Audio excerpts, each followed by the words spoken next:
Силуэты на дороге. В интернете набирает популярность видео виртуозных автофуэте, проделанных водителем на Ухтинском шоссе.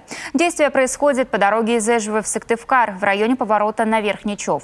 После перекрестка встроенный ряд машин с правой полосы неожиданно на скорости выносит иномарку. Автомобиль буквально проскальзывает между машинами, в развороте выезжает на встречку и задним ходом припарковывается в сугроб на обочине. Все это выглядит как хорошо проделанный трюк, в котором все участники движения справились с поставленной задачей. Только вот сам каскадер в таком случае не просто экстремал, а буквально безбашенный.